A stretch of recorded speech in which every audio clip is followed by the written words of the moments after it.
What's good, folks, and welcome to another episode of the Cover One Film Room, part, of course, of the Cover One Sports Network. I'm one of your two hosts this evening, Anthony Prohaska, joined as always by Eric Turner. And this will be the last film room of the year because the Bills, the Steelers in the preseason, and the season's done. They're terrible. Just pack it in. Season's probably canceled, I think, officially, Eric. I don't even think the Bills are playing any more games. So that'll be it for us on the film room, which makes this episode a pretty important one. Yeah, adios, right? I mean, that's it, guys. And, we're joking, but honestly, in all honesty, I didn't watch the game live. I didn't watch the broadcast at all, honestly. And it's interesting to see all the comments and panic at the end of the night, Saturday night, when I got to look at Twitter and social media. It was interesting to see those comments and then watch the All 22 on Sunday and come away with like completely different thoughts and feelings. Watching the broadcast, you get caught up in the emotions when you're live. And so I'm sure a lot of the emotions that you saw in the chat room when you did the post game were, along those lines where there's some panic. But we're going to show you some context. We're going to show you a lot of film, especially when it comes to the offensive line, which is where a lot of people are panicking about tonight in the film room. Yeah, absolutely. And I think that's a really good place to start the conversation. You and I were just talking about this offline. So yeah, like you mentioned, you didn't watch the broadcast. I did. And even after the post game, I always make sure I add in the caveat, like when it comes to anything offensive line or defensive line play, or from a secondary perspective, I reserve evaluation until the All 22 comes out. You cannot get a proper evaluation or thought process for the trenches or for coverage and secondary play from the broadcast. And I mean, I've been down on the right tackle spot all offseason. It was part of the reason I fell in love with Darnell Wright in the draft process. And, Spencer Brown didn't have a great game from a broadcast perspective. And then going in and watching the tape, and I guess him and the offensive line overall, I didn't suddenly feel completely at ease and completely fine. But Eric, I found myself, again, as a person who watched the broadcasting, I think people know that I'm down on the right tackle spot. After watching the tape and studying it, I felt better about the offensive line in general, and in particular about Spencer Brown. Not to the point where I'm ready to, backtrack and be like, you know what, Spencer Brown is great, and we have solidified the right tackle spot. But it's very funny how once you really watch the tape and you can start to see assignments and you start to see the full picture, it changes your perception of things. And again, it gives us the ability to remove the emotion from it and just focus on the X's and O's and the schematic pieces to really provide a proper evaluation of the players and the team as a whole. Yeah, I mean, that's something the broadcast angle, as you said, doesn't really uncover for you. You can't add that context. You can't add assignments, that you can't add where the offensive line is getting help from, where the quarterback is getting help from, what rushers are coming from where, and how did the offensive line adjust. You're not getting all of that context on a broadcast angle. So I understand getting swept up in that. And let's be honest, the Steelers defense is very good. Their front seven is very good. Loaded. And we expected the Bills to kind of struggle up front in many ways. And the other thing that we got to talk about is there's some new pieces up there. Yeah, McGovern looked great. Yes. Torrence looked very good. Depending on who you talk to, or who's grading them. Brown, I agree. I'm sure, you talked about, and the comments I've read on all of our content on the website and on YouTube, Spencer Brown had his struggles, but there were some high-level play from Spencer Brown especially that no mentally. one wants to acknowledge. Yes, from the shoulders up, prior to the snap, IDing things. We're going to talk about those things tonight, but in the end, the penalties there's just far too many penalties to be on the plus side of things. 13 penalties, 4 turnovers. The Steelers really took it to the Bills in the trenches for, most of the comparisons as you work down the depth chart. I thought that the Steelers came to play and were more physical and were more ready. And, hats off to them. They're a good team. They're going to be a force. I think, especially when you look at their offensive line, which we'll talk about that later, I think they've upgraded many ways on that offensive line, and it caught the Bills defense off guard. But overall, it's a preseason, guys, and thank you for joining us in the film room. We're going to add that context to this game. Absolutely. And it's understandable to a degree. Like you don't want your team, even if it's the preseason, even if it is a dress rehearsal, you don't want your team to come out and just get boat raced and look awful. Like you want everybody to look their best and play their best. But there is that kind of take it with a grain of salt, whether it's a positive or a negative performance, because it is the preseason piece. And ironically, despite the fact that the Bills have had a successful track record against the Steelers in the regular season, minus the opening game to the 2021 season, that Steelers defensive line traditionally has given the Bills offensive line problems. And that's usually because they give every offensive line problems. TJ Watt and Cam Hayward. Alex Highsmith is kind of longer a really good, like, best kept secret. Marcus Golden as a depth piece. I love that, of course, they drafted another Wisconsin edge in Nick Herbig, and he suddenly turned out to be even though they couldn't. He popped on film, right?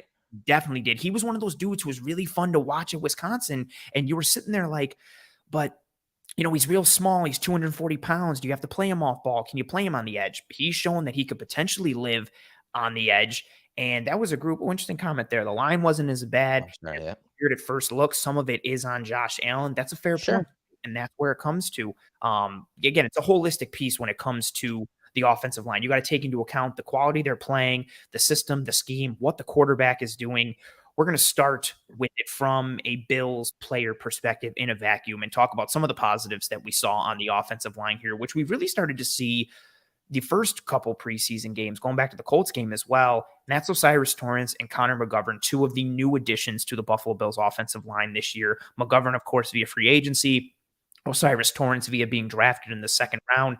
And Eric, the Bills have really overhauled the interior of their offensive line this year with a multitude of additions, and highlighting that is McGovern and Torrence, and they had a strong game against the Steelers.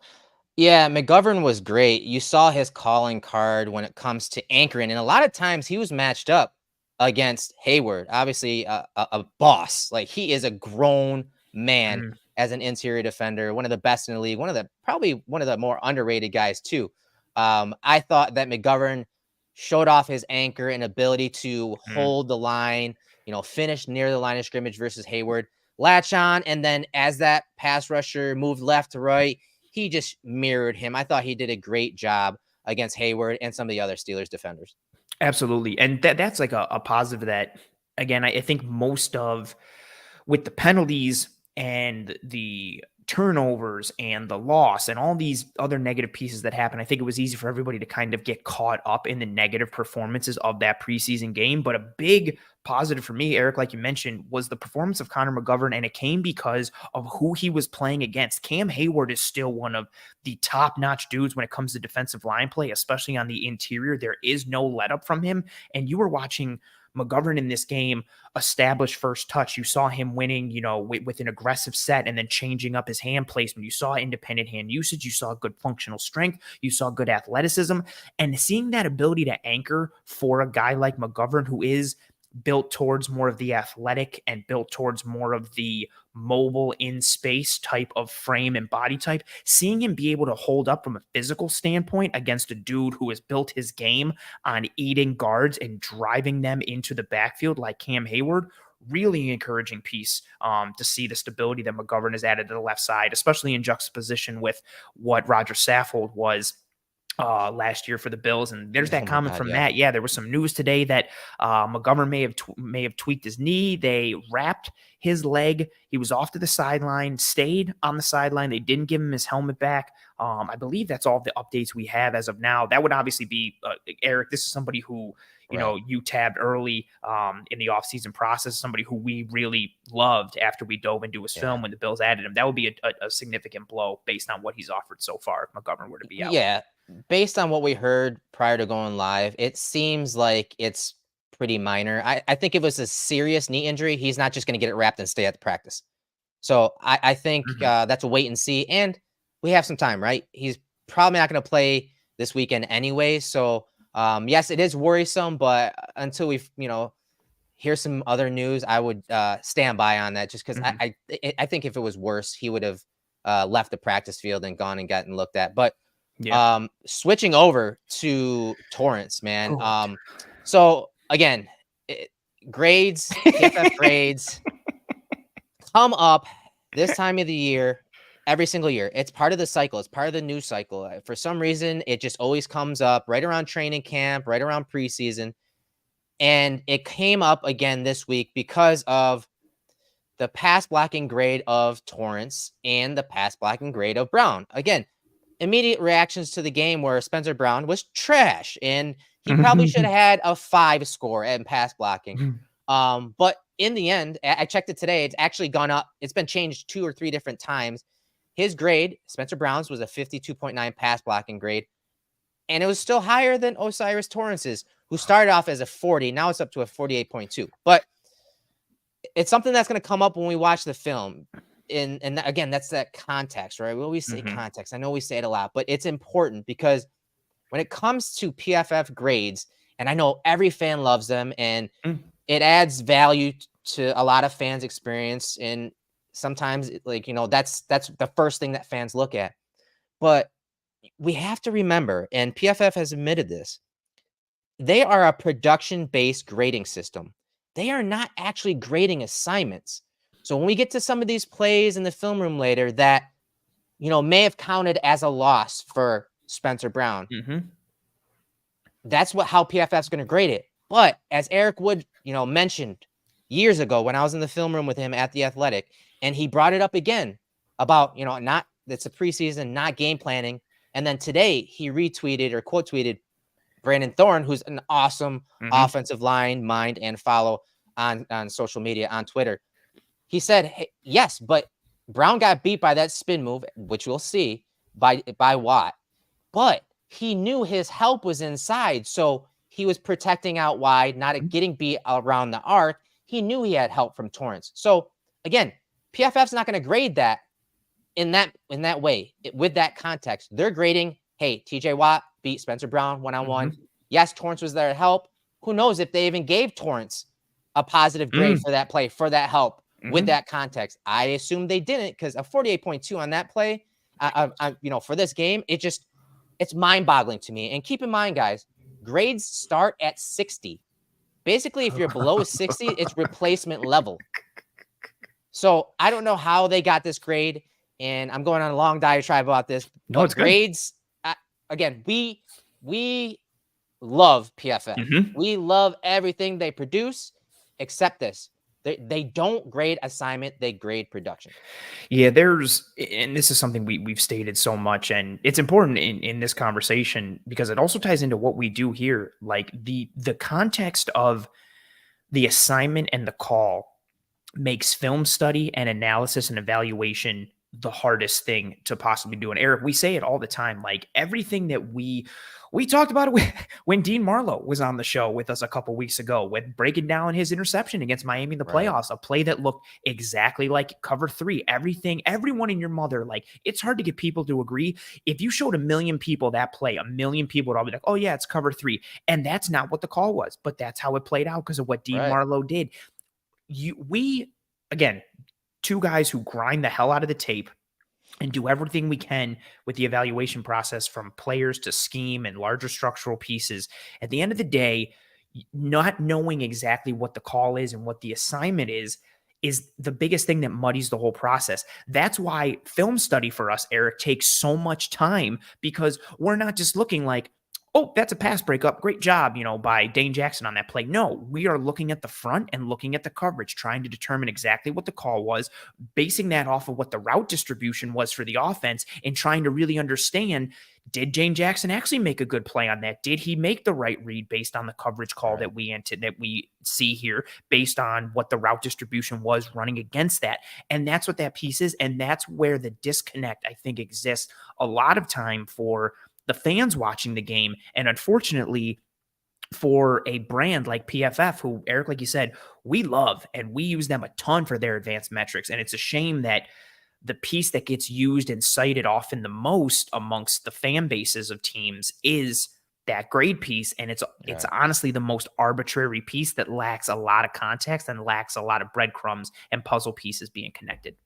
Yeah, and so to bring it back to Torrence, we talked about McGovern. I thought Torrence, he did give up a couple short edges, all right? And I did a breakdown on him and all of those plays. And I cited PFF, said, hey, PFF said he was beat twice, which is a beat versus a pressure. It's different. So PFF does, a pressure is like, okay, if he gets within a certain distance of the quarterback, that's registered as a pressure. A beat means that, hey, the offensive lineman lost the rep, but the ball was out, or something else happened, and no pressure was registered. And he did, he did register a couple of those.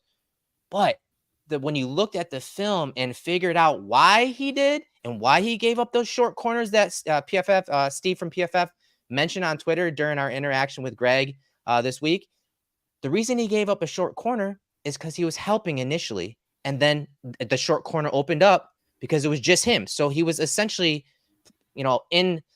responsible for the width of the pocket instead of the tackle. He went out there. So there's context. He gave up a short corner, but he also helped Mitch Morse secure that nose tackle that was slanted or, tilted nose tackle. So it's scheme, it's concepts, it's assignment. And that's not what they grade. We have to keep that in mind. With that said, I think Torrence, again, gave up a couple short edges, but for the most part, played really well, showed off his grip, power, ability to anchor, all the physical attributes.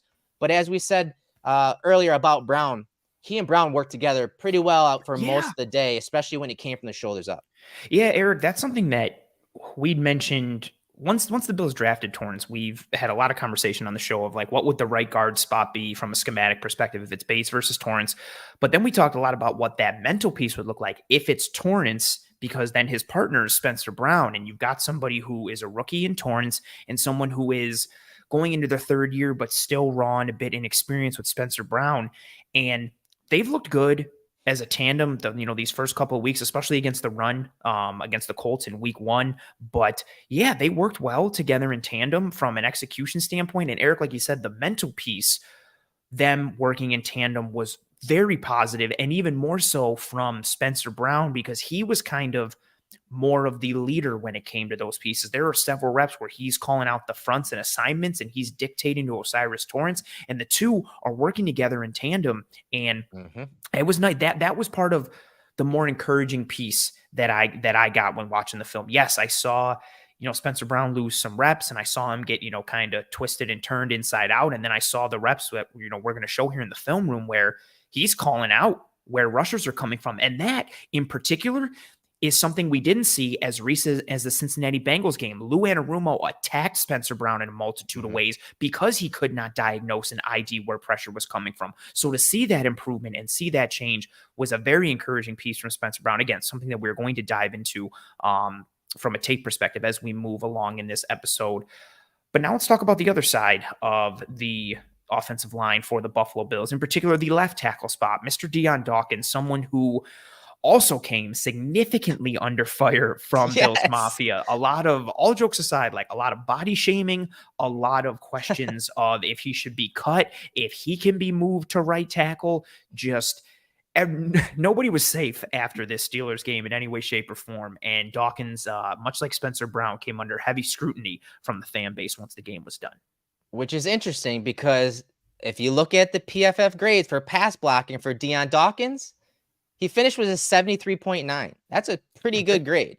But if you gauge that versus the emotional reaction or immediate reaction from fans, I mean, that's completely different ends of the spectrum. You know what I mean? Like, absolutely. Based on what we've seen in comments and on social media. But again, there's some context to some of these plays. So we're going to break down some of these plays from Dawkins. So this was one that came up a lot, and I will admit Dawkins was late off the snap here, but so was Kincaid. You can see him and Kincaid are waiting. So I don't know if there was something with the snap, like where they weren't ready, but either way, he was late. But then obviously that puts him in chase mode. So you see him right there. And I think that's where some of the questions about his weight and is he in shape and just all these things that are nonsense when you're talking about a professional football player starting at left tackle, a prime position in the NFL, one of the cornerstones the last few years when it comes to the offensive line for the Bills. But I want to talk about why, aside from him being laid off the snap here, why he initially takes this. You can see him initially use that drag hand. Again, that's scheme. He's supposed to, essentially what he's supposed to do is help McGovern secure that defensive tackle and generally vertical set right here, right? He's supposed to vertical set. And you'll see in other clips, that right foot usually stays perpendicular to the line of scrimmage, and he is vertically setting backwards. Almost looks like he's running backwards. Well, because of what happened with the snap and being late, he gets into a chase down mode. That's what Howard Mudd used to call it, chase down. Just trying to get a piece of Highsmith, as he bends and flattens there, and he's able to do that. But I just saw way too much when it came to Dawkins, hate, I guess you would call it. Mm-hmm. He gave up one pressure. I think this would be the one that they categorize as that pressure. But again, I just wanted to add a little bit of that context to this play. No, that's a great point. And, for me, a lot of it too starts with the first piece that you mentioned, like that chip piece. This isn't an ideal chip from Dalton Kincaid. Well, that alignment by Kincaid forces Highsmith outside him too. That's the other thing. Absolutely. By doing that slightly, offline position to chip Highsmith, Highsmith is told you need to be outside of the tight end. Well, the tight end's a little tighter. He's going to be out wide. That really stresses tackles, right? Absolutely. And now, so that alignment from Highsmith already stresses tackles from that perspective. Yeah. Then you add in the late jump from Dawkins, the late jump from Kincaid, the lack of a chip from Kincaid, and Alex Highsmith is tremendous. He's almost got, because of how wide he is, he almost has like a direct path to the quarterback. And then because Dawkins and Kincaid are late, he just flattens around that arc and is almost able to go completely flat. Drop. Yep. Boom. Then that's it. So that's a great point too. And we're going to talk about that with several of these pressures and pieces. The drops that the Bills were using, that influences the protection, and in terms of where you're trying to funnel guys, where you're trying to move guys, where you're vulnerable based on where your quarterback is setting up. So again, this isn't to sit here and say, Dawkins deserves a pass and no criticism, yada, yada. But there are multiple pieces that explain what happened here. And again, at the end of the day, this isn't a great rep for Dion Dawkins at all. No. This isn't a great rep for Kincaid, and that's not what we're here to say, but we're here to add the context of what it is rather than just adding a glossed over, he's fat and slow and can't be a left tackle anymore. There's a multitude of things that went wrong here, and these don't happen consistently from play to play. Again, it's unfortunate that it happened, but there's a lot of structural pieces here that contributed to this pressure. All right. And then real quick, before we move on, Torrence. This rep by Torrence bro is unreal. So, one thing that we heard from the coaching staff about the Steelers defense and why it's so difficult and why Eric Wood added certain context to the preseason is the Bills their defense plays an even front. All right. Usually nickel or a 4-3 over front. The Steelers are an odd front team. So that means usually there's a guy head up on the center. And again, this is one of those different or odd exotic looks, but either way, it really can stress the interior offensive linemen, the guards, because a lot of times they are uncovered. And so depending on the pass protection, this is where they can get stressed. The guy's headed up on Morse, and they're getting a slide from Torrence there, and he loses ground to gain ground on this play. You see that guy shoot inside, but watch Torrence recover and anchor on this play again, and just widen the passing lane or rushing lane for Josh Allen. This was one of his better freaking reps right here. It's very difficult to beat Torrence on an inside shade. It's very difficult because he's able to anchor at the line of scrimmage. How you're going to beat Torrence, you're going to beat him on the outside hit. But this rep by Torrence was unreal. We saw some of these reps from him at Florida, and it's just awesome to see him be able to translate this kind of this aspect of his game to the NFL level. You see the quickness of him being able to get inside. And then Eric, we've talked about it so much, his hand placement, his hand strength. He gets that left hand, that inside arm. You can see it right there. It's the one that's all taped up. It looks like a giant taped up bear paw right into the chest of 57. And once he has that there, he's got him. He's controlled 57. Look at the left ankle, left leg into the shoulder there. He's off the ground. He's lost his base. He's lost his leverage. Torrence has turned him. And then to see the hip fluidity and the good feet to turn, exactly like you said, and open up that rush lane or that passing lane, whatever you want to call it, and go with it here.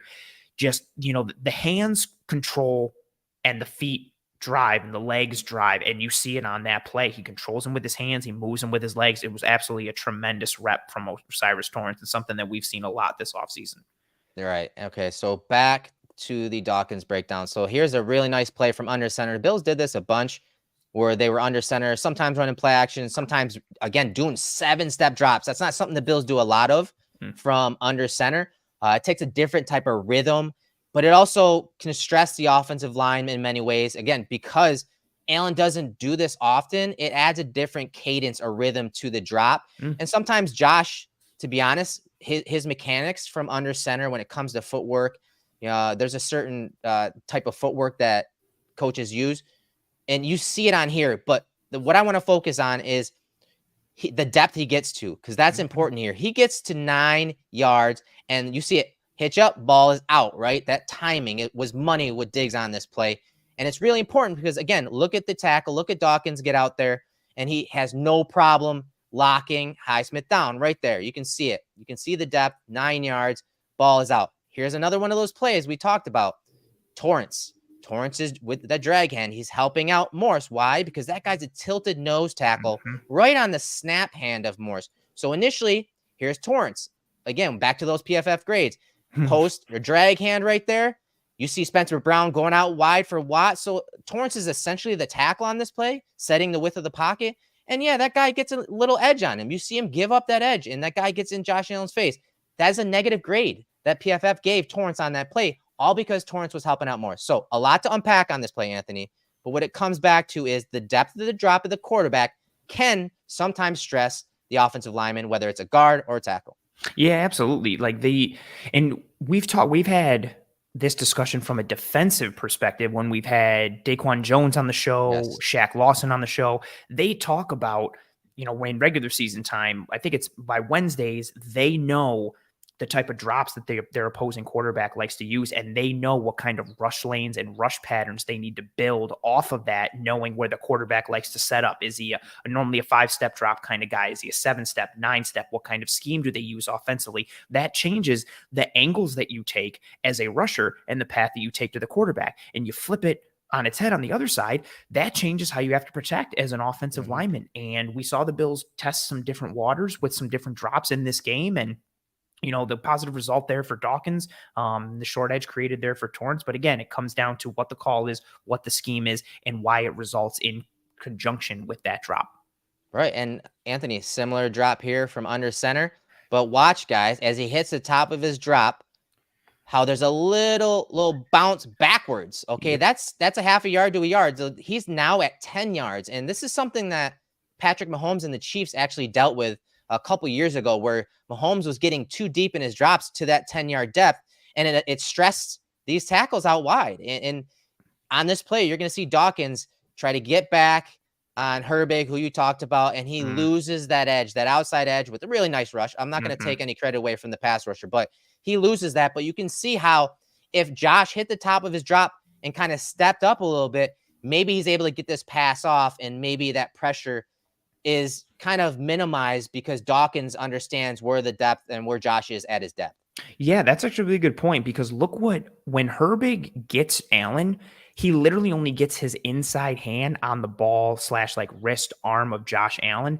If Allen is stepped up a half step more or a full step more, Dawkins has a better opportunity to kind of ride Herbig around, or Herbig doesn't have as easy of an opportunity to flatten and get to Allen like that. Or exactly your point, Allen can step up and go out the front door and then take off. Maybe he didn't want to step up or doesn't have the opportunity because he sees Hayward inside and there is some interior pressure. Maybe he sees that flash of color, and you can make the case that if he is up another half step or a yard, maybe he gets impacted by Hayward. But you see that piece. I'm glad you circled him. Good pickup. James Cook, the technique, not fantastic, but the effort is there. And at the end of the day, Eric, we talked about it last week with some of the blocking pieces on the offensive line. Even if it's not the prettiest, what do you need to do? Just stay in between your man and the quarterback. And James Cook does it on this play. Especially, he had a rep earlier where he went high on Quan Alexander and whiffed a little bit, didn't get the job done. He comes in this time, again, not the most beautiful technique. You don't want to just kind of put your eyes towards the ground and bend over perpendicularly at the waist, but it's physical. You see the effort. It gets the job done. Somewhat encouraging for a guy who has questions around his pass protection in James Cook. No doubt. And so, again, those were some of the, I'd say, misses or losses from Dawkins, but we just wanted to add some more context to the conversation. As we are going to do with Spencer Brown here. The next few clips are on Spencer Brown. So let's start off with this play. Everyone's seen it. It was a big conversation starter today, again, from Brandon Thorne. Eric Wood commented on it. Josh Allen's an alien. And Gabe Davis, of course, on a big catch down the middle of the field. So back to Spencer Brown. So wide alignment from TJ Watt, all right? And I want you to pay attention to how the offensive line is sliding.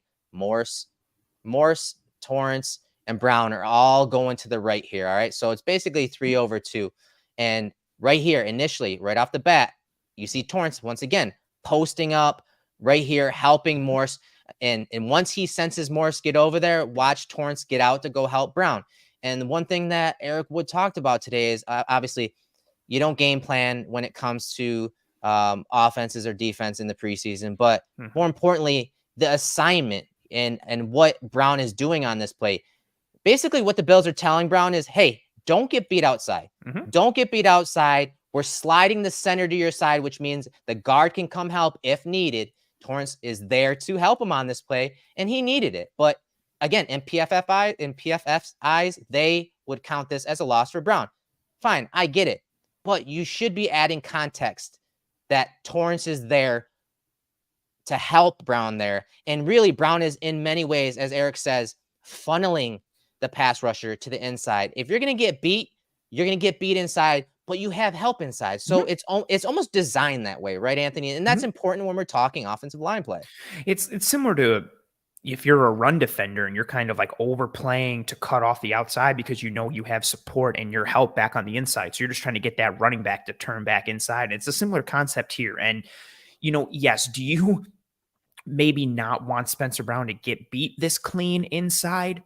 On a one step. Yeah. Would you like this to be a little harder for TJ Watt, working inside on this spin move? Also, credit to TJ Watt on this spin move. This thing is gorgeous, like absolutely beautiful move from TJ Watt. Dude is a monster off the edge. So yes, like there are some things that Brown could have done better, even knowing that he really just needs to protect his outside and that he has help to the inside. But at the end of the day, Eric, this is where that context and assignment piece comes in, because it may not look pretty, but in theory, Brown did his job on this play. Don't get beat around the arc. Don't get beat around the edge. You have help inside. Protect your outside. Funnel things inside. And what happens? Watt spins inside. He gets funneled and spins right into Osiris Torrence. So yes, not pretty. Could still be some better things, but executing within the scheme is still an assignment. And Eric, we talked about it offline. This is something that, this rep for Spencer Brown is something that is going to get graded negatively by people on Twitter or PFF, but probably isn't going to receive a negative grade in the coach's room when it comes to film evaluation on Monday by the coaching staff because he executed the assignment.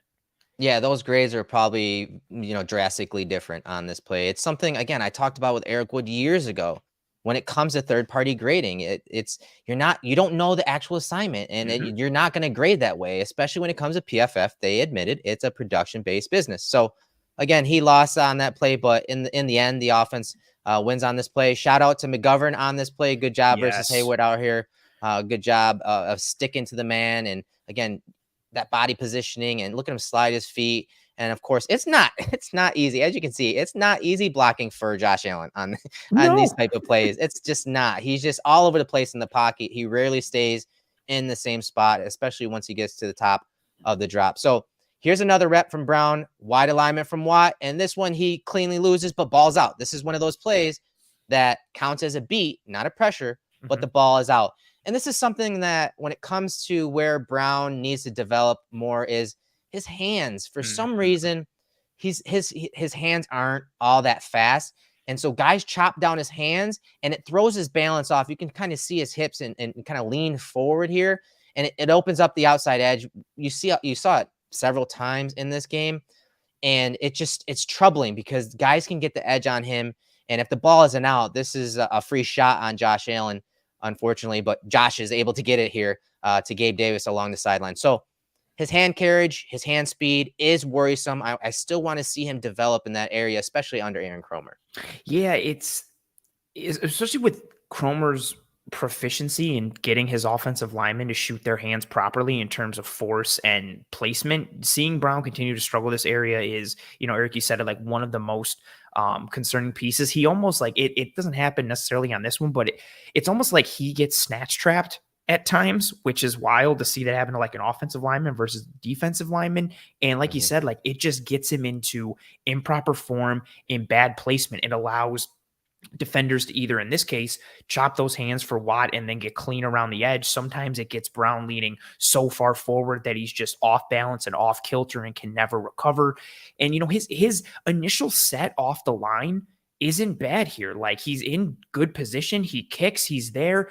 he just shoots his hand late and it's also low, and Watt is just able to chop it down. Like, you can't have that type of hand placement and hand usage isn't ideal in any scenario, but when you're playing up against the upper echelon of rushers like you are in this game, or like you will see significantly throughout the regular season schedule for the Buffalo Bills, this is where it's concerning, because average guys can take advantage of that, but the upper echelon dudes are going to punish you for it. Right. And so we're going to move on to a rep that we really like. There's a few reps here. Again, that show his recognition, his awareness, his importance to a guy like Torrence on this play, and pointing out some of these rushes. So if you look at the defensive structure of this play, this is a little odd. These two defenders kind of inning and outing of Morris right here. It's kind of strange the way this looks, especially if there's a 2-point stance edge rusher right there. Something appears out of whack here, and Brown immediately spots it. He calls it out. He says, you know what? That guy's coming off the edge. So Brown has to pick him up. So he's got to kick out here, which means that edge rusher that was in that 2-point stance must be picked up by Torrence. He does. And you see it's a beautiful pocket by the offensive line. And it allows Hardy to separate at the top of his route stem and move the chain. So again, all of the negatives we've heard about Brown, watching it back and seeing plays like this from the all 22, not the broadcast, taking all that emotion out of it and adding that context of, hey, he's pointing out that the blitz are coming, letting Torrence know they're working together perfectly to lock down that right side. This is one of those plus plays from Spencer Brown and even Torrence for that matter. Absolutely. And I love how they know, like, wait a minute, the Steelers aren't going to bracket Quentin Morris in coverage. One of these guys is coming. Like, something's happening here. And you have it highlighted right there. Like, that's a tremendous call out. Like I mentioned earlier, it was rushes like these, a bit different from a timing perspective. But Lou Anarumo and the Bengals use rushes like these to get clean rushers and free guys off the edge against the Bills in that divisional round, because Brown wasn't able to pick it up and recognize it. This is a huge piece for a guy that I've been very down on the offseason, and I'm still down on him now. Him recognizing that this is very smart. This is high football IQ. This is him learning. This is him evolving as a player mentally. And then you get the physicality piece, like him just being able to get out there on 16. It's no question. He closes him down. 16 almost like runs into a brick wall, which is kind of what Spencer Brown is on this play. Like, he stalls him, stalemates him, done. And then to see Marcus Golden, 54 there, kick inside. Good piece from Torrence. Look at like the hand placement. He anchors a bit and completely stalemates him. He steals his momentum. He's got leverage. He's got hand placement. He is completely under control. Eric, this is the type of rep where when we talked about what O'Cyrus Torrence can bring to this offense, we talked about how his play strength and his anchor ability could allow for a more secure depth of the pocket with regularity for Josh Allen. And this is what you see. And honestly, it's pretty clean and pretty across the board on the interior, from Edwards to Latavius Murray picking up 55, Cole Holcomb to Ryan Bates at center to Torrence. You have a nice, even pocket from a depth perspective. That's what you want to see from a quarterback. That's dish, nice and clean. Right? They call this the dish, the Petri dish. One final note from this play. I love, again, Brown and Torrence working together. Watch the nonverbal. So initially, Brown can't just go set out wide. He has to help out with this guy and secure this gap right there before he goes out. So you see him throw that drag hand right there. But I love the nonverbal communication, the overlap from Torrence. Hey, I'm here. I got him. Get out wide and get your guy. That nonverbal communication for two guys that haven't played a lot of reps together, especially game reps, that can go a long way. Like that type of communication without saying anything is really encouraging to see this early on in the process. And here's another one, similar thing between those guys. So I have the safety circled. He is capping. We call this capping the nickel. And more times than not, that's a telltale sign that that slot rusher is blitzing. You see Brown, he sees it from a mile away. That guy comes off the edge. So Brown has to once again kick out wide to get him. That means Torrence has to pick up this edge rusher, and they pick it up on the right side, and the ball's out on a filthy route that we're going to take a look at here in a little bit from Dalton Kincaid. But again, Anthony, this is the type of stuff that was very encouraging, and why I don't understand why their grades wouldn't be higher because of stuff like this, especially when you're talking about these two players and their experience in the league. Like, this is some really high level stuff that I don't think they got credit for when you're talking about people that grade this film. No, because again, you're just looking at, like we talked about earlier, from their grades, it's purely production. And I think from the production standpoint, this is also a good rep, but it takes it to another level because of the pre-snap read and the communication. And again, Brown calling out exactly what's going to happen. Look at the pocket that is created. Once again, Torrence has negated his man. I love that it's just like Spencer Brown can't help but like the DB is so much smaller than him. It's just like natural for like the hands to go to the face. Like 37 just gets wrenched back. It's over. Look at the complete control. Every single man has canceled out their assignment on the offensive line, from Dawkins to Edwards to Bates to Torrence to Brown. We have a nice clean pocket, not as symmetrical as the dish on the last play, but at the end of the day, everybody's canceled out. Everybody's executed their assignments. And again, this is a positive for Spencer Brown. He gets out there. He's athletic enough to pick up that nickel corner blitz in space, but the mental wherewithal to recognize it and then be able to pick it up. And again, as we have done several times on the show, shout out to Osiris Torrence. Good hand placement, good strength, good feet, stalls his man. No chance for any type of rush from the interior. I think we only showed 2, but there was like 3 or 4 of those type of plays. Yes. Well, they called that. See, the thing with these odd front defenses the Steelers play, you don't know where that fourth guy is coming from. It's very difficult for the offensive line, especially, as I said, if you're an uncovered guy like Torrence and those guards were in this game. And so trying to spot and identify who's coming takes a lot of processing pre to post snap.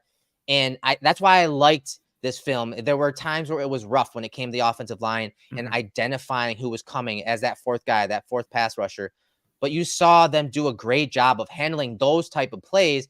And again, that goes a long way when it comes to the regular season. So again, some rough spots of film there for, Dawkins and Brown. We wanted to add some context and show you that it wasn't as bad as, the way you guys felt, a lot of fans felt after the game. With that said, in this next portion, we saw that route from Kincaid on that last play, Anthony. And it was very difficult to just pick one of those option routes for this segment, because for this segment, we're going to call it's going to be an option route segment from Kincaid, and it's our sponsor segment, Easy Auto Loan. We're going to call it the easy player of the game, right? And we're going to call it the making it look easy player of the game, Dalton Kincaid. We're going to show you all his option routes because they were that silky smooth. So let everyone know what, Easy Loans brings to us as a sponsor of this show, and why we picked Dalton Kincaid for this segment. They're a group who we were excited to partner with for this offseason, and this offseason going into the season. And a lot of it is just what they're able to do, regardless of your credit situation.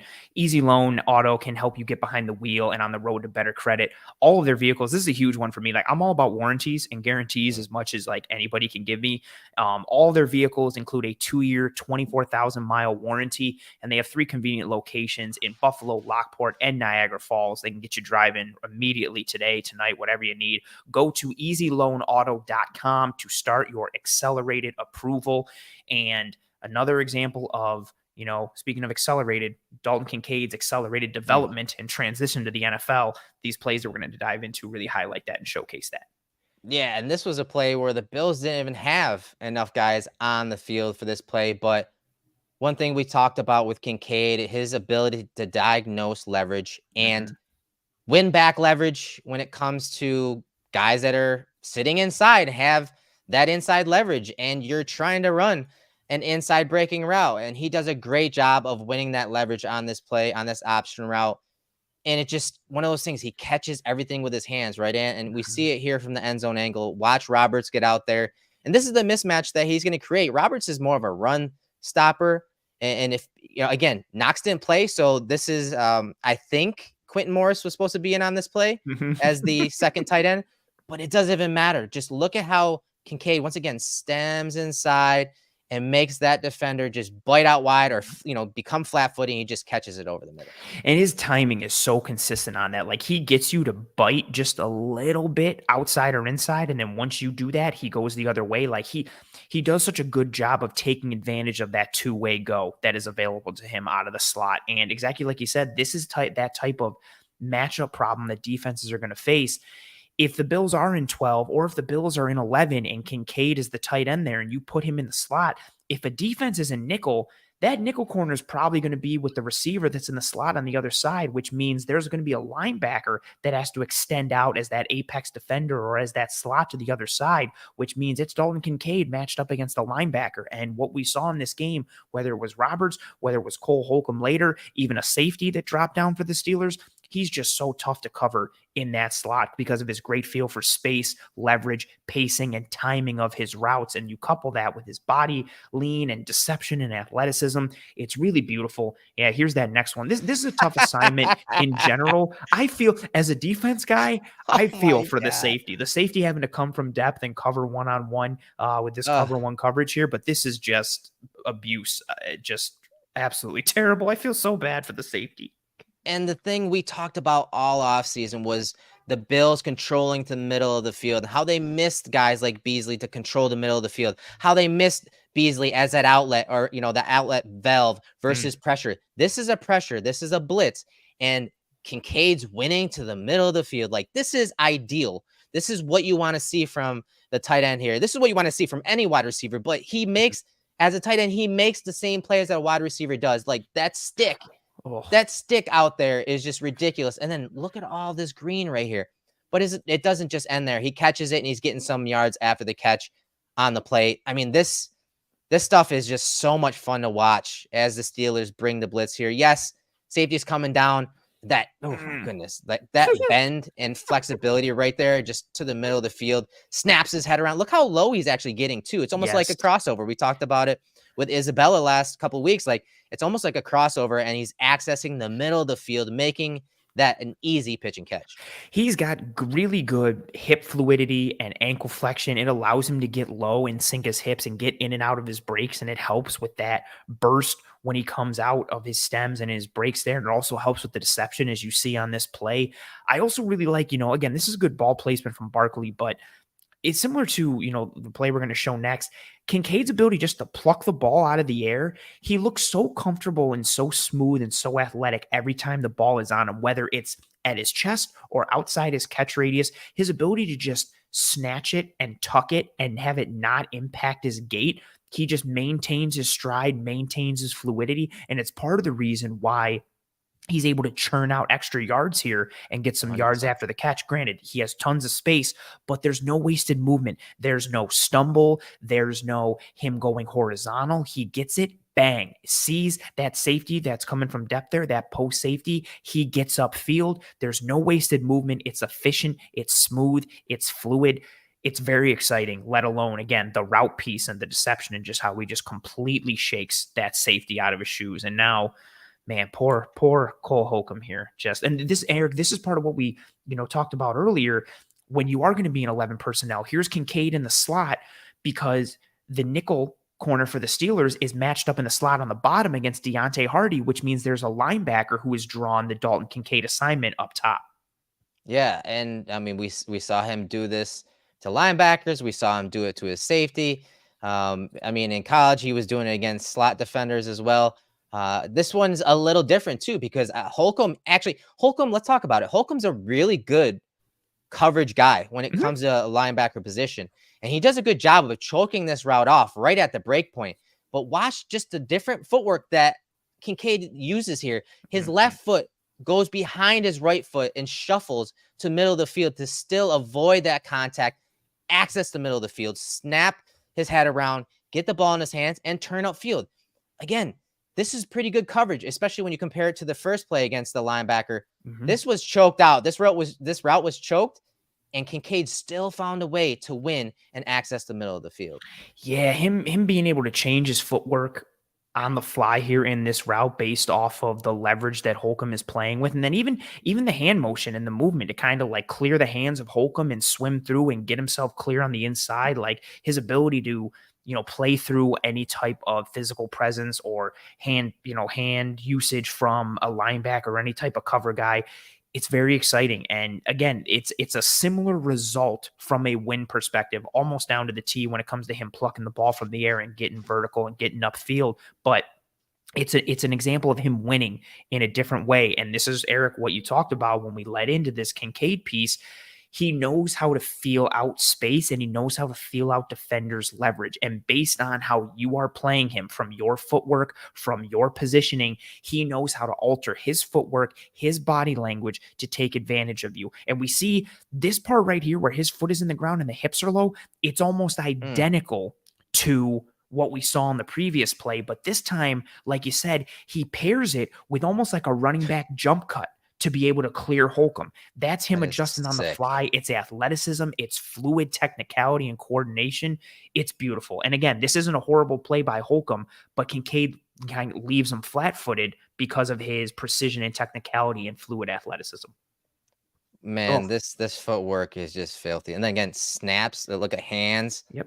And this one's off the body a little bit, right? It's not directly in the chest. And look at, he just snatches it, doesn't break stride, doesn't change his gait. It's just so natural and so seemingly easy for him. No pun intended. Oh my goodness, he's so freaking good, man. Listen, I'm a guy that when it comes to the draft, I don't want tight ends early. I don't want tight ends in the first round. But this guy is just different. He's just different. I'm on the bandwagon. Like, it's hard not to be. Well, from what you've seen on film from him at camp, at practices, and then in this game, when again they're challenging him, right? Last week it was more of the blocking. You didn't see him get targeted. This week, he was the full-on freaking primary target for early part of this game, and he was just scorching guys on some of these routes. And this is the last play of this segment, and the reason I wanted to show this is it's the same play as that first one when the Bills didn't have 11 on the field. Morris is here, but I want you to watch this play, this concept, because it's one the Bills used to run a lot with Cole Beasley. And you saw the Bills in this game hit Kincaid several times on those option routes. And this is what the Bills used to do, lull the defense to sleep. Okay, we're going to hit Cole Beasley in these hook to curl areas, on these slot option routes. You see him win the leverage on that linebacker once again. And the ball is, skipped to Kincaid on this one when he was wide open. But these are the type of plays where eventually the defense is going to have to come out and use one of these corners to trap this guy. And when they do that, when they try to trap Kincaid on this, that's when you used to see, instead of the ball going to Beasley in the slot, you used to see Gabe Davis get those 9 balls, those streak routes down the field, those throws from Josh Allen to Gabe Davis in the honey hole.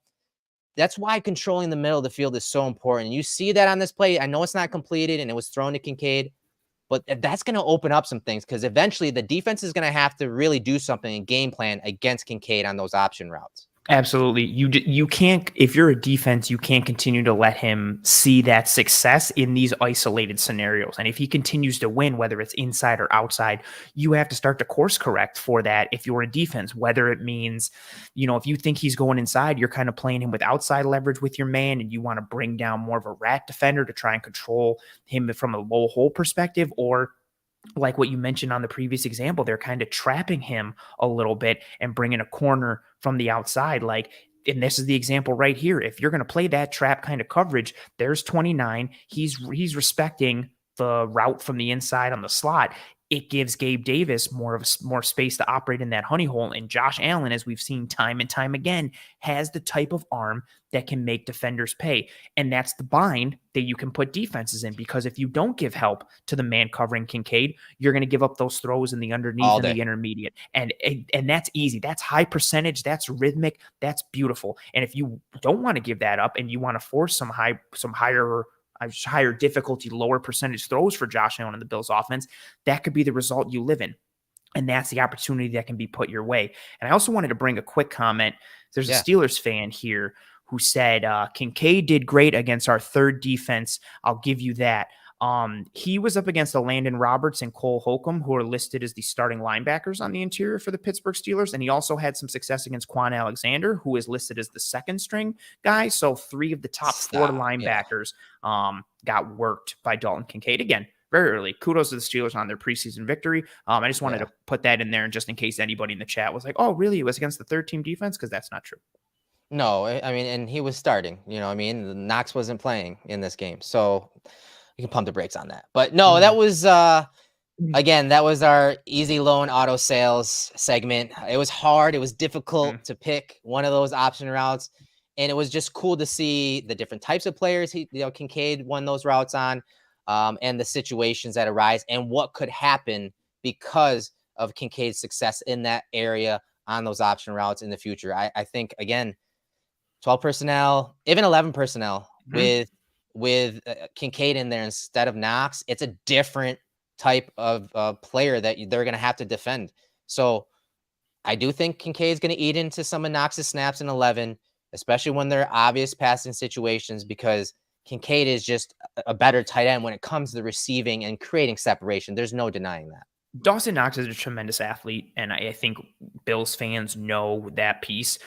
But Kincaid is a tremendous athlete, and he has more polish and more refinement to his game already. Part of that is the scheme and the system that he comes from at Utah, and part of it is just his natural gifts and what he's been able to kind of put from a work perspective. And again, you see him consistently win with that fluid technicality, that athleticism.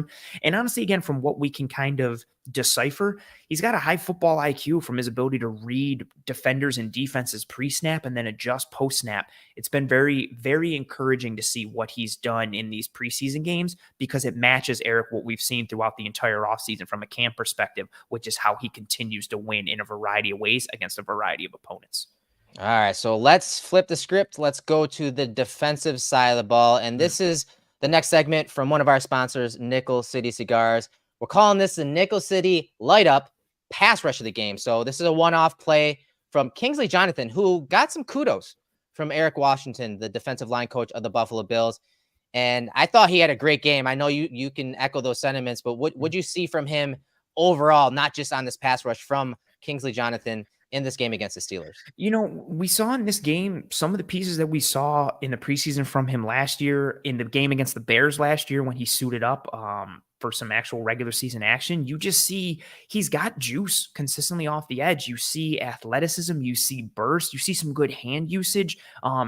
And I like how he pairs his hand usage with his feet. It's a very coordinated movement for him. Last year, the one that really kind of put him on my radar, you know, if anybody watches basketball, he used almost like a Euro step type of move to beat right tackle inside and generate a pressure. This time, we see that cross chop. We see the timing of the hands with his footwork. We see him rip through that outside arm and get clear. And then we see the strength to flatten and beat Broderick Jones, a high-level pick for the Steelers, around the arc there. He just continues to flash that juice and that athleticism paired with some technicality, especially with his hands. It's encouraging to see. He flashes every preseason. Granted, it's only been 2, but he continues to pop. Yeah, and he loves this cross chop. You talked about how he manipulates that stride as he is going into it. So right here, he's trying to chop down with that inside hand, that left hand, and then take an extra step, an extra wide step to gain upfield. And so Jones does a good job of recovering here and getting his body onto him. But you can see now that the offensive lineman has lost that half-man relationship, but it doesn't end there. So right here, Kingsley Jonathan is trying to solidify and seal that short edge he just created with that first move. But he doesn't stop. He transitions to a swipe move here. So cross chop, transitions to a swipe. But here's the kicker. Watch his footwork. We call this a karaoke rush. You see him run sideways. He's basically facing this way, and he's running his feet like a karaoke, like something we used to do in Little League, right? To warm up. I was going to say to loosen up your hip flexors and stuff like that. Look at him cross over, use that karaoke rush, solidify that edge with that swipe, and then, as you said, bend and flatten with juice to the quarterback. This is why we like this, as this was the best pass rush of the game from anyone on the field. Yes. And, you know, I was glad to see him capitalize at the quarterback on this. And more importantly, again, get those kudos from the defensive line coach when asked about guys that have stood out that maybe aren't getting talked about. Kingsley Jonathan was that guy.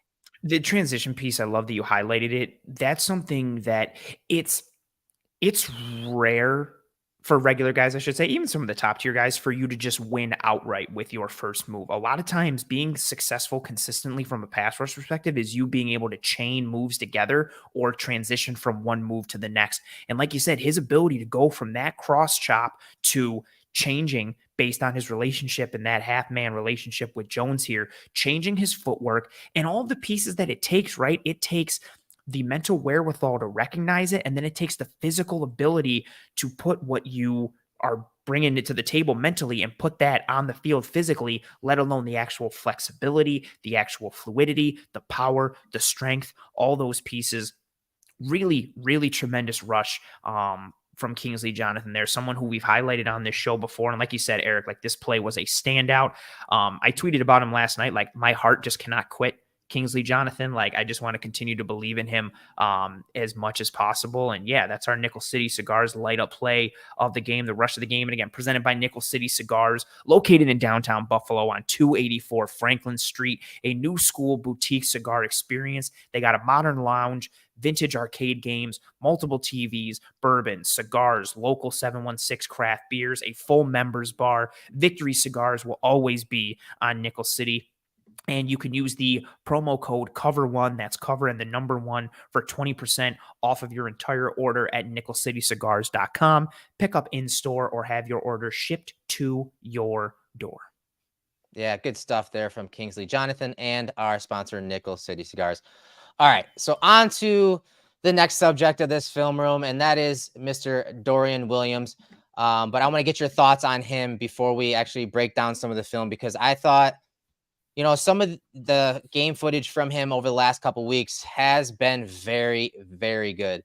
And I understand why a lot of fans want to see him at Mike linebacker, but I personally don't think we'll see that anytime soon. I want to get your thoughts on that topic and what you've seen from him in the first couple of games, especially in this game against the Steelers. We've seen the flashes that the coaching staff talked about in terms of why they drafted him and what they saw on his tape at Tulane. You see the burst, you see the closing ability, you see the physicality at the tackle point. He consistently explodes into ball carriers, whether it's, him chasing somebody downfield or making a play in the hole. I've liked what we've seen from him from a rush perspective as well, not from a moves and a technicality piece, but he's got an ability to attack the shoulders of running backs. And then because of his frame and the momentum he generates, he's a good blitzer because he just gets through the shoulders of running backs and is able to generate some pressure. So I've liked the athleticism. I've liked the burst.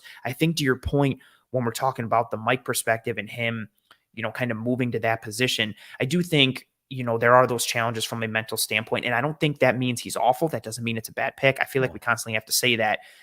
It's just a function of, and this is, I think, no secret at this point, just a function of the defense that he came from at Tulane. What was asked of him, especially from a coverage standpoint, but what was asked of him there versus what's asked of him in the NFL, and especially in this defense, it's a very different mental workload. And because that mental workload is significant, even if you're a very fast, twitchy player like Dorian Williams is, if that mental workload's too much, it slows you down and it doesn't allow you to play fast. And I think that's the area we're still waiting to see him transition fully to, being able to really take everything mentally and translate it all physically. But it's been exciting, when you look at the flashes and what we've seen. I think he's a little bit of ahead, I will say, in my estimation of where I thought he would be. And it's nice to see him flashing positively in this game right. in the preseason. Yeah, most of his snaps were at will, were at weak side linebacker or Sam linebacker, whatever you want to call it, outside backer. And so that's one of those positions where, you're the playmaker, and a lot of times the Matt Milano role as opposed to the Tremaine Edmonds. And a lot of times the play is funneling towards you and you're supposed to go make a play. And so I think that does fit him really well. Now, as a Mike linebacker in this defense, think about the linebackers that have played for, Sean McDermott, especially, when you talk about Luke Kuechly and Tremaine Edmonds under Frazier and McDermott, there was a lot of responsibility. We talked about it every single year in the playoffs and how important Edmonds was, not just physically, but with all of the checks that the defense has in place to combat offenses, almost to the point where it hurt them in many ways in big games. Like all of those things are set up at the Mike linebacker position, and the responsibility comes to the Mike linebacker. And so I can understand a guy like Dorian not excelling right away or being able to play Mike linebacker in this defense right off the bat, because again, you're adjusting to the game and you're coming, as you said, coming from Tulane.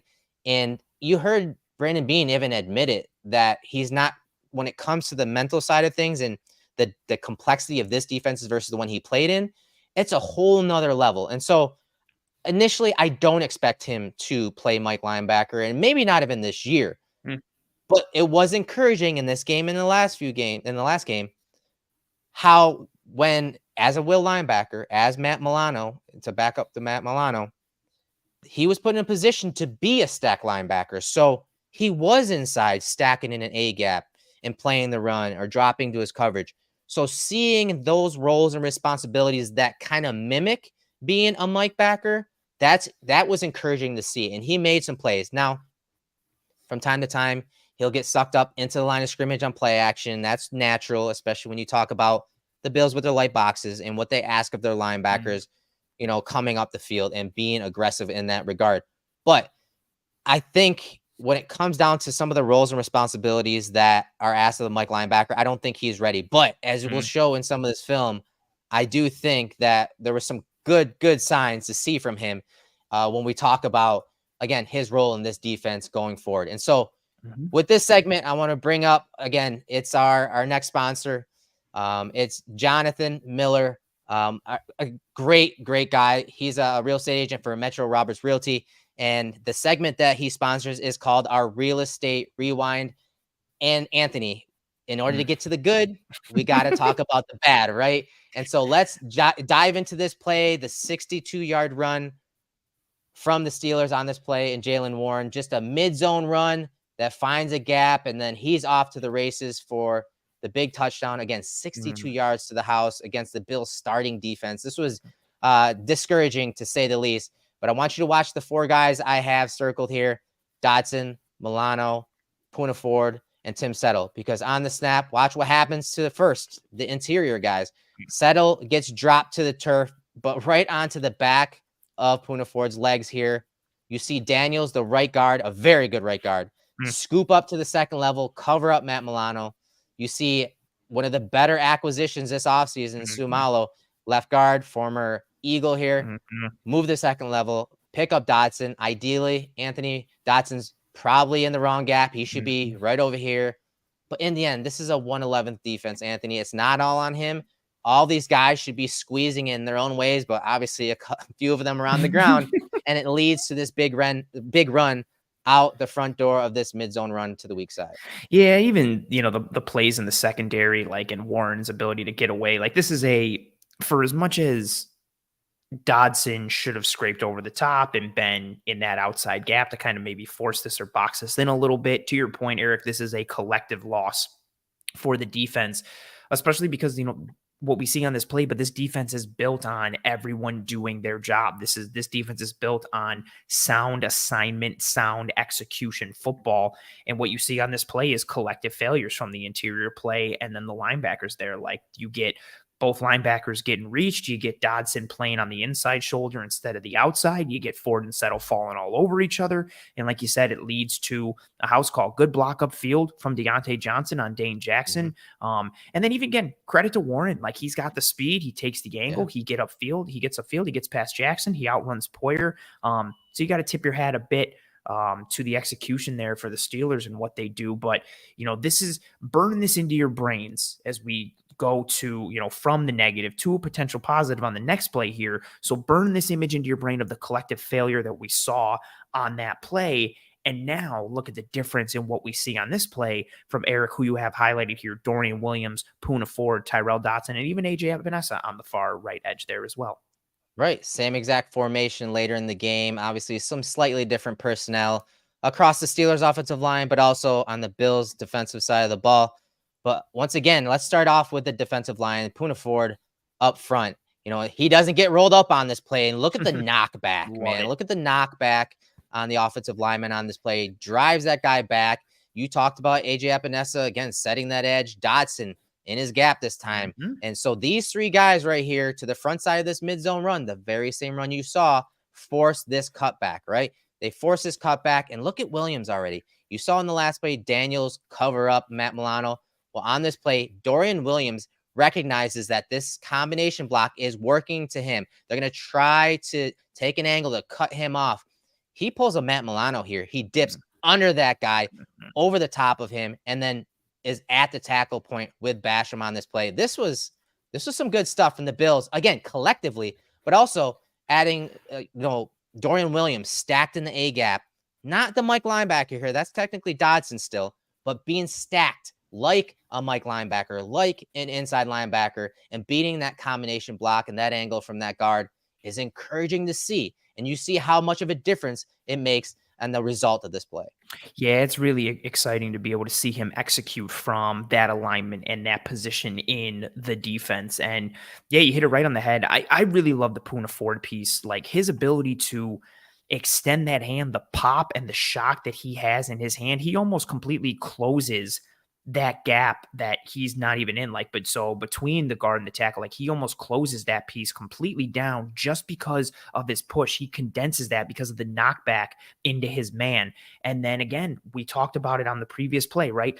Dodson was inside. This time he's outside. We see more of a forceful presence from AJ Epinesa. And so between Ford and Dodson and AJ Epinesa, they completely squeeze and close down the outside, and then Dodson's gap, Poona Ford's gap, there is nowhere to go. Everything is condensed. It's been squeezed. The running back has no choice but to cut back right into Dorian Williams, into that playmaking space. And like you said, credit to him. He gets out in front of his man. He does not get reached, does not get impeded, dips underneath, gets into the hole. That's where you're seeing some of that functional athleticism. And I love too, this is also where some of that long arm ability comes in. He plants that right foot and you see him be able to get out in front of his man. That's good flexibility. That's a good length overall. His ability to play in the hole and in space in conjunction with his athleticism and then his ability to read the play, an exact opposite of what we saw earlier on a very similar call.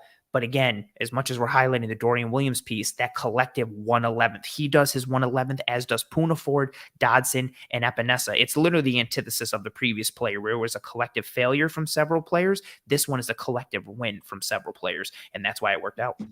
Right. And as I said, that's brought to you by Jonathan Miller, our real estate rewind this week. Just a good guy to, if you're in the Western New York area and you're selling or you're looking to buy a house, hit up Jonathan Miller from Metro Roberts Realty. He, like us, uses a lot of the up-to-date technology. He has drones, top of the line cameras. Like, he does everything when it comes to whether you're staging your house or you're looking to buy. Like, he's top notch when it comes to technology, uses every little thing, and it's included in the base package when it comes to, again, his services. So hit him up. We'll leave his phone number and name in the description of this video.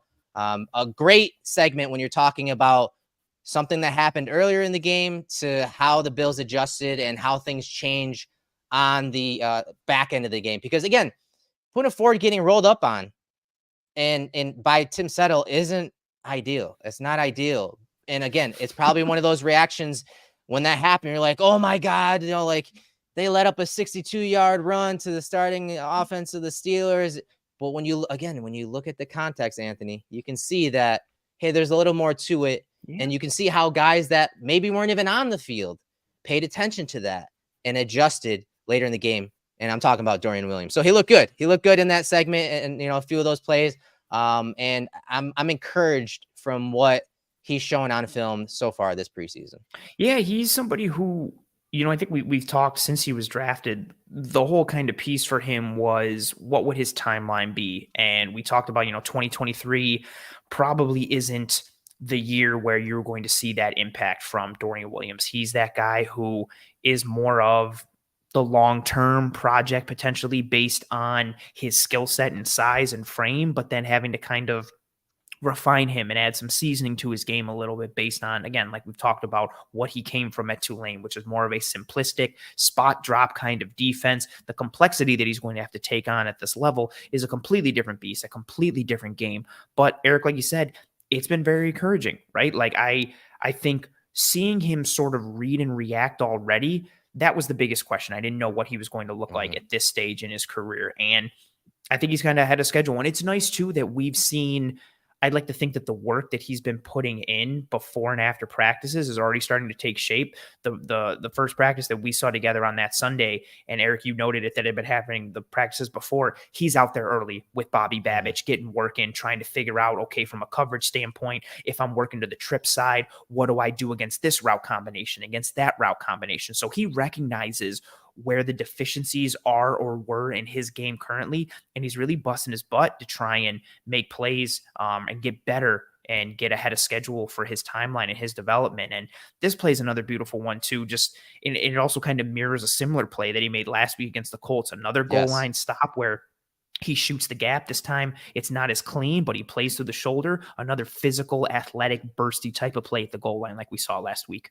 Yeah, last week, he's beating the combination block, these two blocks right here. He's beating that last week and then making a play this way. This time, the guard actually comes off the block. And so now he's got to work through the guy, through that offensive lineman, as you said, forcefully prying that gap open and making the tackle. Again, that arm length becomes a factor here. That physicality this is a really nice play. And again, as a stacked linebacker in the A gap, in the red zone. I mean, back-to-back weeks making plays at the goal line in the red zone. Again, encouraging signs from Dorian Williams. I love this play. And again, it's a win, but in a different way. Yeah, I like that it actually wasn't as clean as the one against the Colts. Like, he has to play through the shoulder. Look how he completely turns that guard, like with his lean, with his leverage, with his power. He gets underneath, drives through that shoulder. The verbiage that you used is perfect. He pries open that man and that gap. And then look at the strength from just his right arm. He gets his right arm across the running back and onto the ball. Yeah, completely turns him just because he gets his hand on that ball. Turns him. Instead of that running back being north and south, he gets turned kind of east and west a little bit and gets him off kilter. It stops the running back's momentum, allows more help to come. It's a really good play again in the goal or in the low red zone on the goal line, different than how we won last week. Last week was a clean shoot the gap, make a play in the backfield. This time he reads what's happening in front of him, plays through the shoulder, doesn't get caught up in the trash, and we see that functional play strength. This was really nice to see at the NFL level. Yeah, just good stuff from Dorian Williams there. Again, I'm encouraged. And I mean, who knows? Who knows? Maybe by midseason, kind of like Milano, maybe he's playing in some manner or form. Who knows? But either way, I think he'll pitch in on special teams. He'll make his name for himself early, much like Matt Milano did there. And then we'll see where it goes from there. But I thought this game against the Steelers, again, from the top, it was rough when we talk about the penalties, playing from behind. They were put in situations behind the sticks in situations where you're not game planning for stuff like that. You have a very vanilla basic game plan on offense and defense because you want to evaluate, you want to put people in similar situations that guys that are on the depth chart are fighting for, one spot. You want to put them in similar situations so you make it easier for yourself to evaluate. So there's not a lot of game plan. So when you have all those penalties and you lose, I mean, the Bills immediately, they just looked dysfunctional because of all those penalties and mistakes and just hurting themselves. And it really just took the wind out of their sails when it came to the starting offense and defense. And then again, you add in some of these things like that big run that happened. It was just a rough game, but there's still some good. And that's the thing that we try to show you guys. There's still a lot of good that happened on the field when you actually watch the film and you kind of take away all the emotions of that broadcast footage. Absolutely. I think if you're watching the broadcast and you see the result in this game, it's pretty easy just to kind of gloss over it with everybody looked like crap, everything's terrible type of piece. And there were several individual performances that were very positive, even on that starting offensive line, a group that was much maligned once this game was over, even though they were going up against a really strong group in the Steelers. And some of the pieces, there were other pieces as well that we're not even getting into in this game. Like Greg Rousseau had a nice performance in this game as well. There were some other strong performances that, really, if we dove into them, we'd be here for a lot longer than our regular scheduled time slot here on a Wednesday.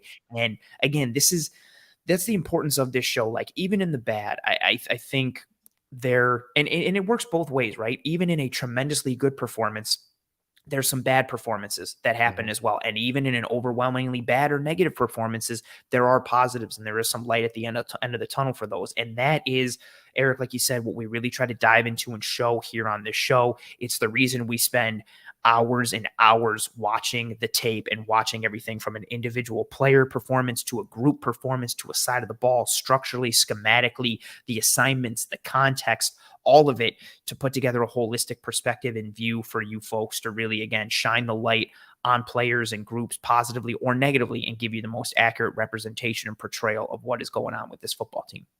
Yeah, just again, it's a preseason. The teams are doing their evaluations, and so we wanted to bring some of those evaluations here in the film room. But thanks for everyone for joining us. If you have another couple moments, please like this video, Leave us a comment about your favorite part or favorite clip that we showed. And at the very least, subscribe to the channel. We have a show, sometimes 2 shows every single night. We have separate videos we upload when it comes to breakdowns, shorts. We have everything when it comes to the different types of content and platforms, that we can bring to you guys. But we couldn't do this without you guys doing little things like that, smashing that like button, as Troy says, hitting that like button, leave us a comment, helping us get more exposure and more eyes on the brand so that we can bring this stuff to you. We're a grassroots company that has all this cool technology that you see tonight here in the film room and memberships, but we couldn't do it without you guys, again, sharing or becoming a One Pass subscriber. Absolutely. Yeah. We say it every week, and it's kind of like a tagline at this point. Like, we would not be able to do any of this without the support from you folks and the variety of forms and fashion that your support comes in. Usually we plug the likes more throughout the episode, but we wanted to make sure this was heavy content based this time here. But like, as Eric says, like, likes are the lifeblood of these live streams on YouTube. They significantly impact what we do and the algorithm of how we get pushed to more eyes and views on YouTube. So if you enjoyed this show, please, thank you. Drop a like. Awesome to see the shout out there in the comments and all the positive comments thank as you. well. Yeah, tremendously. Also, yeah, Eric, why don't you also mention the series that you're doing with Mr. Sal Capaccio there? Yeah, thanks, RJ. He says also love the new series with Eric and Sal. So it's very similar to what we do with no film, though. We basically break down the game, and I'm talking bare bones, nuts and bolts. What is 11 personnel? We literally break down what that means, what those numbers mean. So we take a lot of the jargon that we use and throw around in the film room that a lot of the people that are in the chat room are used to us talking about and understand what that is. But we're trying to break it down even and slow the game down even more on Guide to the Gridiron, so that the average fan, the average Joe, who's scared to ask a question, to not be embarrassed or act like sound dumb, we slow it down a little more, and it's been received really well. And so I appreciate RJ dropping that little comment in it in there. You can find it on the Cover One YouTube channel and our Cover One Sports Network. We got it everywhere. We're everywhere, every platform, every type of content. I'm not kidding you. Like, yeah, we cover all our bases. There's a reason why we have so many employees. We do a little bit of everything. We stay in our lanes, and we bring you that in-depth quality content that you guys expect. Absolutely. And as Eric said, yeah, the brand has you covered pretty much every single day of the week.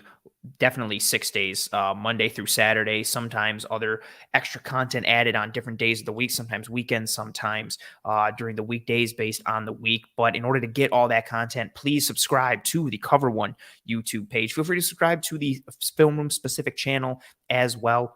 If you are listening on one of the podcasting apps or platforms, that is very much appreciated as well.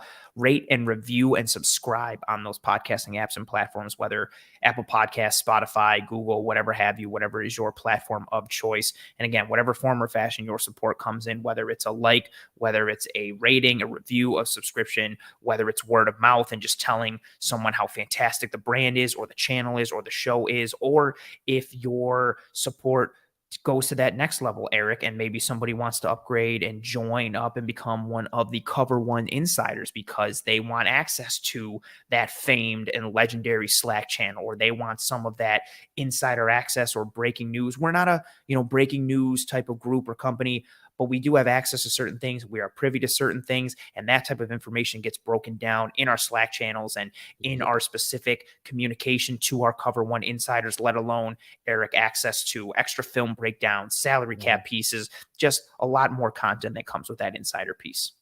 Yeah, that Slack channel is really the lifeblood, as you said, of what we built at Cover One.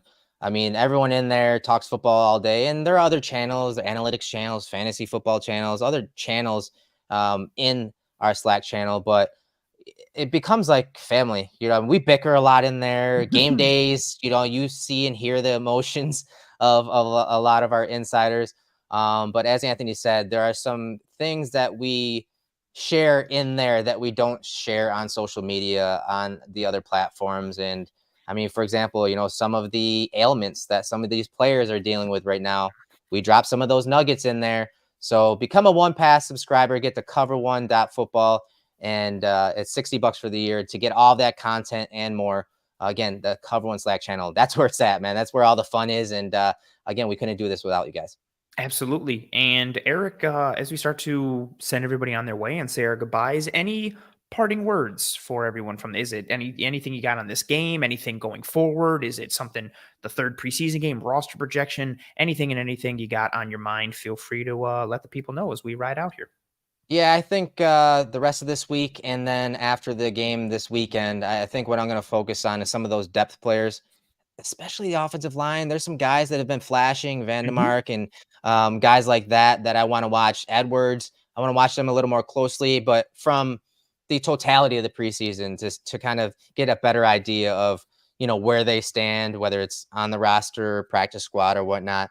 Maybe Bean can flip one of them for a draft pick. Who knows? Mm. You can never doubt Brandon Bean. He is the wizard, but I think that's what I'm going to be focusing on because that depth is going to be very important, as we talked about. If something happens when it comes to the tackle position, that next man up is going to be pretty important. And it's slim pickings across the free agent market, the trade market, and just offensive line market altogether. Like if you're a good offensive lineman or a serviceable offensive lineman, you're going to keep your job more times than not. You're going to keep Mhm. a place in the league. So it's hard to acquire those kind of guys. So I think depth offensive line guys is where my head will be over the next week.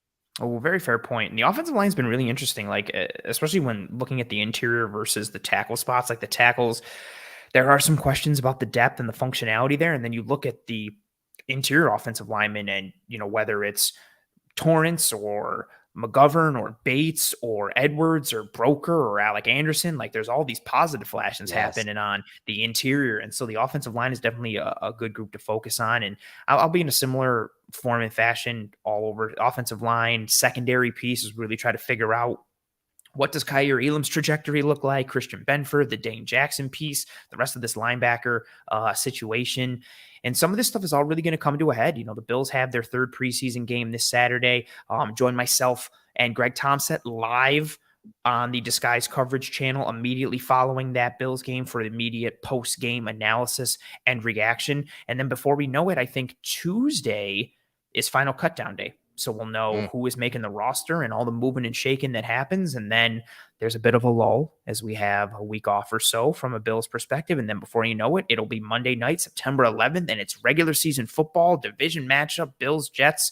So there's a lot to happen over these coming weeks. And we suggest that you folks, if you really want to stay in tune with us here on the Film Room and the Cover One channel as a whole. Nobody does it like us. We break down anything and everything you need to know when it comes to the Buffalo Bills and the game of football as well.